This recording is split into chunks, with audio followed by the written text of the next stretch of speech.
Hello everyone, welcome back to my channel. आज का विषय है पत्नी, जिसके रचयिता हैं जैनेंद्र कुमार।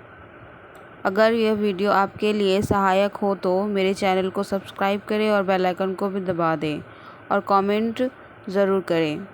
तो चलिए शुरू करते हैं। पत्नी, जैनेंद्र कुमार। प्रश्न: जैनेंद्र की कहानियों में स्त्री की दशा का चित्रण कीजिए। किसी भी रचना का जन्म शून्य में नहीं होता। रचना व रचनाकार को उनकी सामाजिक राजनीतिक परिस्थितियों के संदर्भ में ही समझा जा सकता है। अच्छे साहित्यकार अपने स्वयं के सवालों से जूझते हैं और वे समय के सम्मुख कई नए सवालों को उपस्थित भी करते हैं। जैनेंद्र निश्चय ही हमारी साहित्यिक विरासत के विशिष्ट स्तंभ हैं।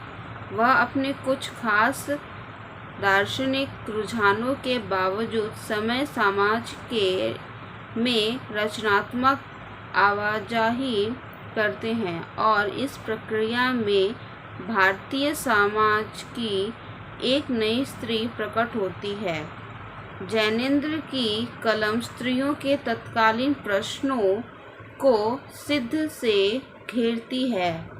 समाज में स्त्रियों की स्थिति, उनकी समस्याओं को कमोबेश विश्लेषित करते हुए जैनेंद्र का साहित्य लंबा सफ़र तय करता है। जैनेंद्र का साहित्य 1929 से 1985 तक का समय समेटे है। पहली प्रमुख रचना परख बाल वैद्य का मुद्दा उठाती है, तो अंतिम रचना दशार्क अधूरी देह व्यापार पर केंद्रित है। कई बार ऐसा लगता है कि जैनेंद्र के लेखकीय सरोवर की केंद्र बिंदु स्त्री हैं। स्त्रियों के ही माध्यम से उनके जीवन दर्शन की प्रतिस्थापना होती है। हालांकि स्त्री स्वतंत्रता पूर्व की उनकी रचनाओं में अपरिग्रह, त्याग, संयम जैसी बातें भी बार बार आती हैं। जैनेंद्र की आरंभिक तीनों रचनाओं परख 1929, त्यागपत्र 1937, सुनीता 1935 और पत्नी 1940 के केंद्र में स्त्री है। प्रायः प्रेम करती स्त्रियां हैं। प्रेम करती ये स्त्रियां विचारशील और कर्मठ हैं। अपने पारिवारिक सामाजिक दायित्व का निर्वाह करती ये वे स्त्रियां हैं जिन्होंने पारिवारिक मर्यादा, परंपरा, नियमों की पाखंडी तस्वीर को तोड़ा और जीतने हारने संघर्ष करने के लिए परंपरागत औरत के चोले से बाहर निकलकर आईं।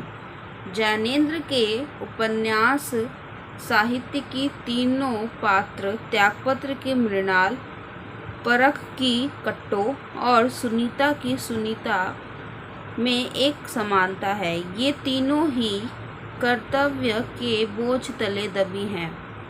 इन स्त्रियों ने कर्तव्य निर्वाह करते हुए जिस प्रकार नैतिकता, मर्यादा का विश्लेषण किया, जिस तरह सामाजिक संरचना में रचे बसे पाखंड को तार तार किया, वह भविष्य की अधिकार संपन्न स्त्री के लिए सत्ता बनाता है।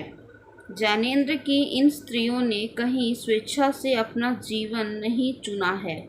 नियति का शिकार होने के बाद भी इन स्त्रियों ने अपने लिए रास्ते जरूर बनाए, या कम से कम रूढ़ रास्तों से ऐतराज दिखाया। जैनेंद्र के स्त्री पात्रों में एक और समानता है। वे सभी रिश्तों की बुनियाद सच्चाई पर रखना चाहती हैं। अपने तथा दूसरे के प्रति ईमानदार रहने की आकांक्षी हैं। परख की कट्टो, त्यागपत्र की मृणाल, सुनीता की सुनीता, मुक्तिबोध की नीना और दर्शक की वेश्यावृत्ति करने वाली रंजना, ये सभी अपने कार्य के प्रति जिम्मेदार हैं और सीधा जवाब देती हैं। जैनेंद्र के यहाँ स्त्री प्रेम को स्वीकारती हैं, पर वह यथासंभव विवाह संस्था के संरक्षण का प्रयास करती हैं।